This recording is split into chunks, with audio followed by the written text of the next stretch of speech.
भैया हो नमस्कार प्रणाम। हम भोजपुरी गायक सरवन सरगम, हमारे बड़े भैया समीम जो हंसराज ग्रुप बरौली से बीडीसी के चुनाव लड़ताने भैया, इनके चुनाव चिन्ह अंगूठी बा और अंगूठी पे भारी से भारी मतों से विजयी बनाई जाए। चाची हे माई दीहा सपोटावाना, ये चाची मारा जवटावाना, दीहा सपोटावाना, ये चाची मारा जवटावाना। हमारा समीम के मिलल अंगूठिया, ये चाची मारा मोहरियाना। कि हमारा भैया के मिलल अंगूठिया, ये चाची मारा मोहरियाना।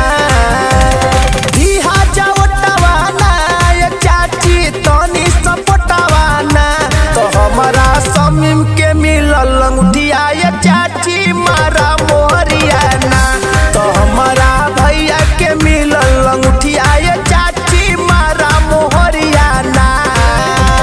मारा मोहरिया तान के अंगूठी के निशान पे, मारा मोहरिया तान के अंगूठी के निशान पे।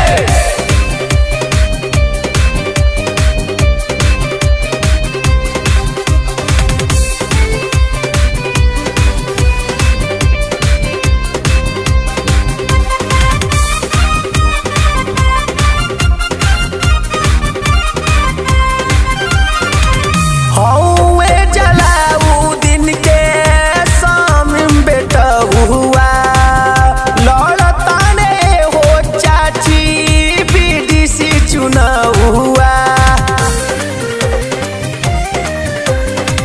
हौवे जलाऊ दिन के समीम बेटा हुआ, लड़ताने हो चाची बीडीसी चुनाव हुआ।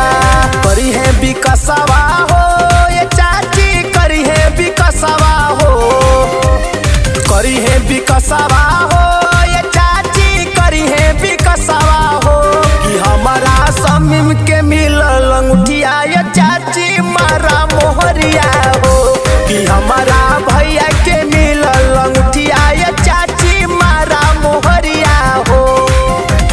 मारा मोहरिया तान के अंगूठी के निशान पे, मारा मोहरिया तान के अंगूठी के निशान पे।